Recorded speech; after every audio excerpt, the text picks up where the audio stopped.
Hi everyone, I'm Donna Stellhorn, your practical astrologer, and today we are talking about the full moon. It's on June 11, it's at 20 degrees of Sagittarius, and it is making a square to the north node and a square to the south node, which means that we're all at a crossroads, and we need to make a choice. We're going to talk about that. We're going to talk about love and money predictions, and at the end of this video, I'm going to talk about one of your four money houses and how to draw money. So the north node and the south node are this continuous strand of energy. The south node represents your past lives, and what you need to release so that you can move forward. The north node represents where you're heading, and if you head in that direction, you find success and happiness.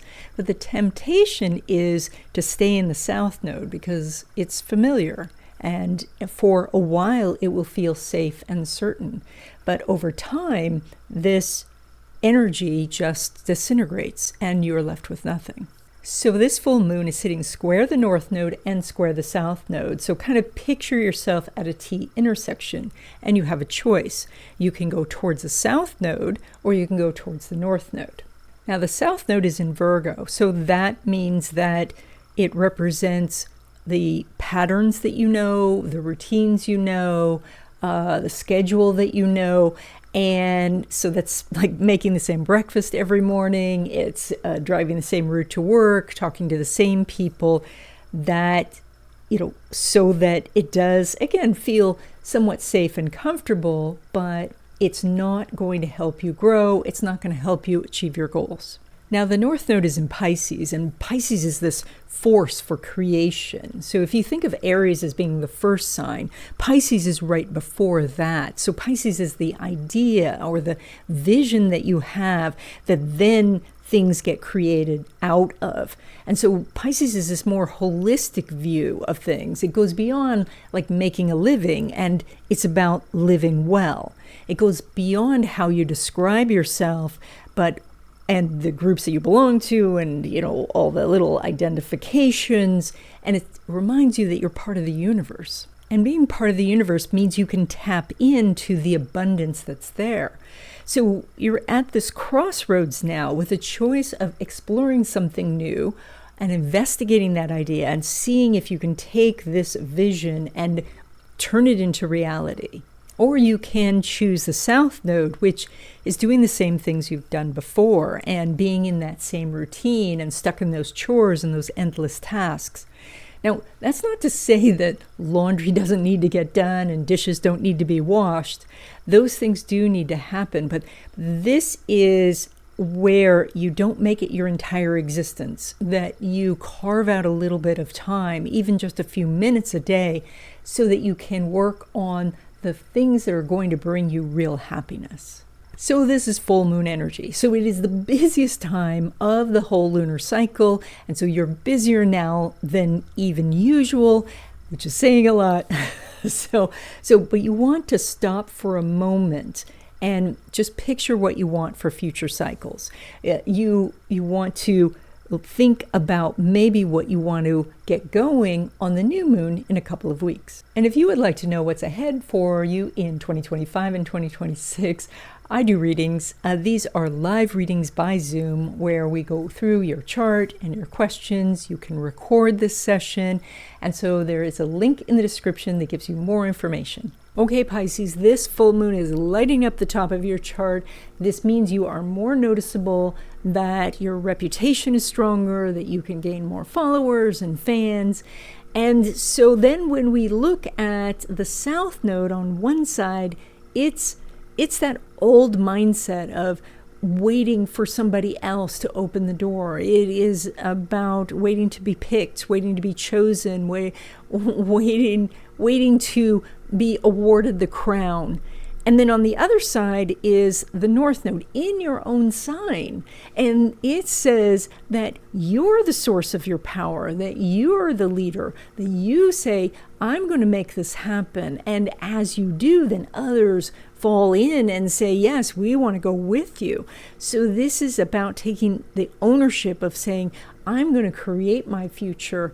And with that elevated full moon, as you do, others notice and others then support you. Now, when it comes to relationships, connections, friendships, your partner, Mercury's making a square to Neptune. So there are opportunities here to work things out, and you have to. Like, it'll be, if you're looking for love, it'll be the person who says, I want to go out with you, and you have to say something. So, or your partner says to you, okay, we need to decide if we're staying in this house or moving to another house, and you need to deal with it at that moment. But you can, because you're doing this aspect, you are able to hash it out and come to a solution, to come to an agreement. Now, when it comes to your money, you pull money from Mars, which is still in Leo for a little bit while longer. And this is that it's time still to work on the infrastructure of your business or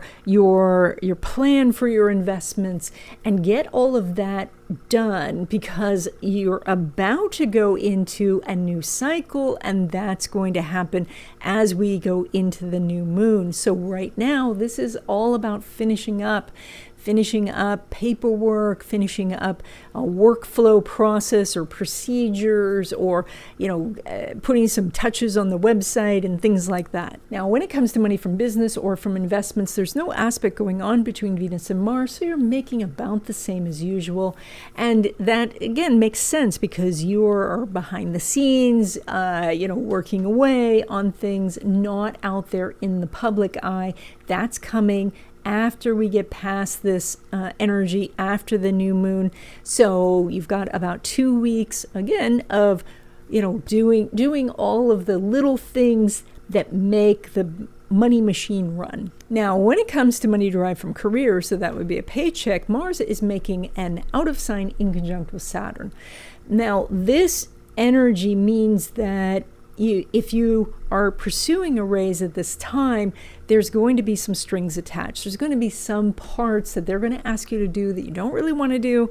And so it's still an aspect. So an aspect means you can get a yes, but as I said, there's going to be some strings. So you could wait until this energy lines up better, which is still, it's going to be a few months before that happens. So you have to weigh that idea. So you could go in there and ask them to make some adjustments, put the strings on them and say, I want this extra thing. And then they may say no to some of those extras, but you would say, oh, those are okay because you didn't really want them in the first place. So, or recognize that as you get the raise, they may ask you to take on another project or do some different hours or work with somebody difficult, or there's going to be some other strings. Welcome to the third section of this video, where I'm going to make a couple of announcements, and then we're going to talk about one of your 4 money houses and how to draw money to you. The new month wishes class is on June 1st. It's at 12 p.m. Pacific time. And now there is a much easier way to register for this class. So just click on the link in the description to register. This is a free class where we talk about the astrological happenings for the month, and then we write our wishes together, and then we energize them together in a short meditation. I know this date and time doesn't work for everyone, but if you can't come but you're interested, sign up anyway, because you will get information about how to write your wishes for the month. Also, if you like astrology and you love black cats, then you're going to love my newsletter. It's an illustrated guide for the happenings of the week, and it's free to sign up. There's a link in the description. Also, I have some videos coming out that are more about the world perspective for some of these major aspects that are happening. These are videos that are members only, and so if you would like to join and become a member, that would be fantastic. It's only $2.99 a month, and there is going to be these exclusive videos, also instructional videos. These videos go into astrology more deeply. And so if you're interested in this, there is a join button by the subscribe button. So let's talk about finding the hidden money in your chart. You have 4 money houses in your chart: the 2nd house, 5th house, 8th house, and 11th house. And you may have planets in some of these houses. You may have planets in all of these houses. You may have planets in none of these houses. That doesn't matter, because sometimes planets can bring some benefits, but sometimes they can bring some real challenges. So the most important thing is to work with the energies. So when you're looking at your chart, the line that sits between the first house and the second house is called the second house cusp. Now, I use a house system called Placidus, and there are about 20 house systems out there. This one that I use is probably the most popular one used by modern astrologers, and I think it gives you the most accurate information. And so when you're running your chart, if you're using one of those free apps, set the house system to Placidus. That's going to give you the most information about your money. So your second house cusp, that line between the first house and the second house, has a sign at the end of it, so on the outer part of the wheel. And that sign is quite important. Now, I've been going out and doing some teaching lately, and I've seen people using apps that don't have the sign printed at the end of the cusp. And so you have, if that's the case with your chart, you have to go to the list that it gives you. Hopefully it gives you a list. And if it doesn't, or if you're not sure, you can send me an email and I will send you a copy of your chart. There's a link in the description. So that sign on the second house cusp actually shows you how you handle money, and the ruler of that sign shows you where you are pulling money from. So, but let's first focus on the sign itself and how you handle money. If you have Aries on the second house, you want to make your money quickly, you want to make your own money, and any sort of obstacle can frustrate you. And so that can make it difficult sometimes if you are starting a business or doing something that takes a lot of time. So for you, the best thing would be to break things down into very small increments so that you could be constantly doing these new tasks so that you could build something toward revenue. If you have Taurus on the second house, then you feel that you want this comfortable environment. You want to have the tangible things that represent money. And so that can be why you go shopping, so that you can have these items, because that makes you feel safe and secure. But you could also feel quite comfortable by having large amounts in your accounts. And so by shifting your mindset towards, I don't need this physical item, I need those physical dollars in my account, then you can start to accumulate. Now, if you have Gemini on the second house, then you talk about money, you think about money, you may shift back and forth from some very practical investments to some wild schemes. And so, but a lot of the money activity is going on in your head, and it needs to come down into the practical world. And so it's very important when you're having all of these ideas about how to make money is to pick something, or better still for Gemini, pick two things so that you can work on those things toggling back and forth. Now, if you have Cancer on the second house, you are very sensitive to the fluctuations of your money. And that's because Cancer is ruled by the moon, and the moon grows and shrinks every month. And so you need to recognize that there are patterns in how your money flows, that sometimes it's flowing in and sometimes it's just a little trickle, or that sometimes your bills are manageable, but sometimes they are bigger. And as you recognize the cycles of things, then you get into the flow and money can come in and you can feel more comfortable. You also do need to be aware that your family, and that can be extended family, can either step in to help or hinder your progress.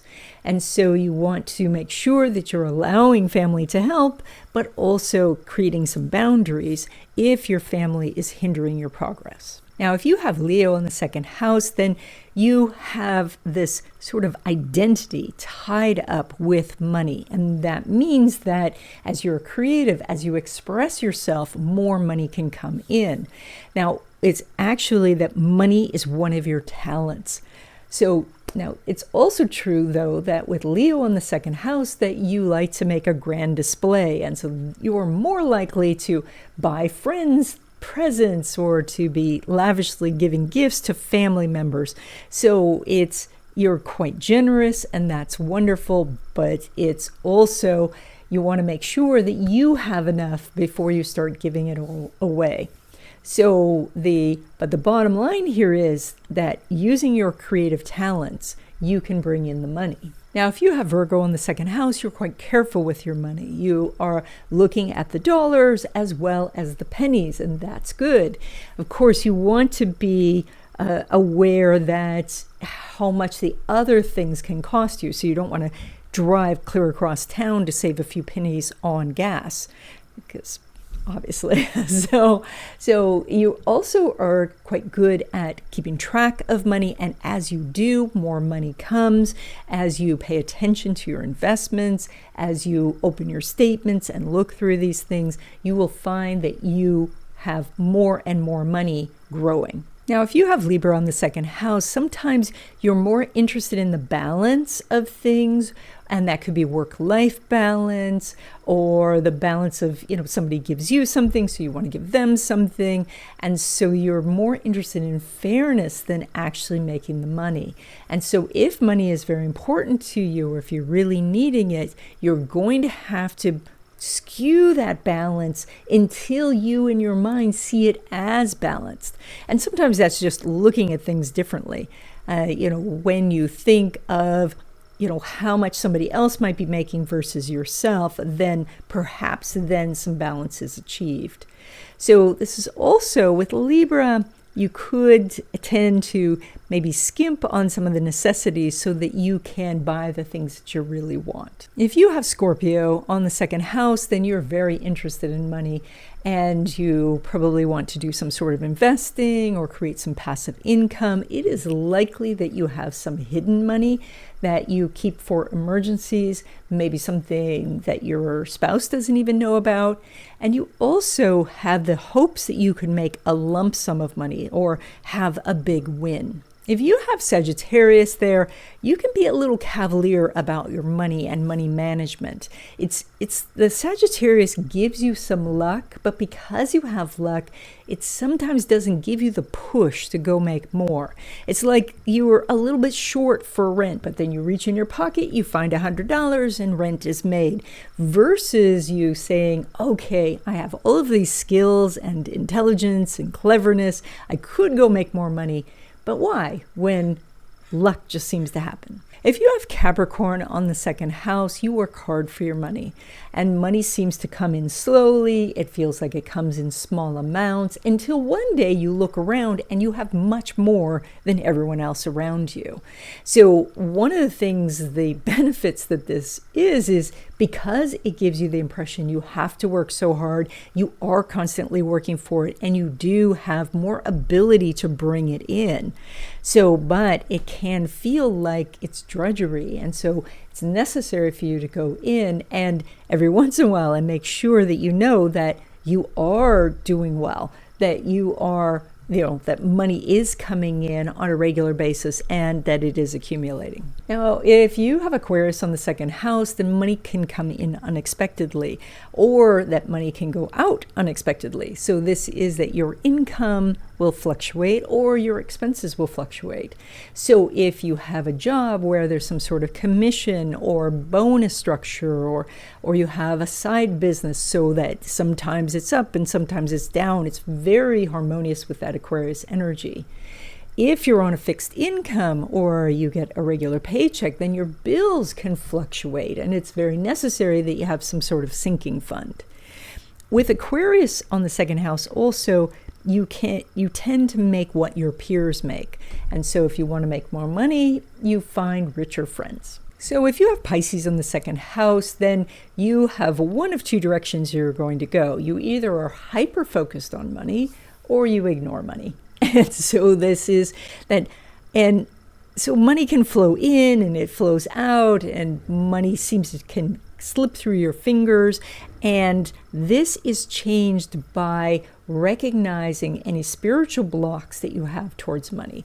If you're angry with money, if you feel frustrated, if you can shift that to become in harmony with the energy of money, then money can flow in. And that's done through spiritual means, things like prayer, meditation, journaling, affirmations. And that's something we'll talk about in future videos. Now, there is much more to know about your money houses, and if you would like like all of this information, I have a video course called Finding the Hidden Money in Your Chart. There is a link in the description. And that's it. I hope you enjoyed this video.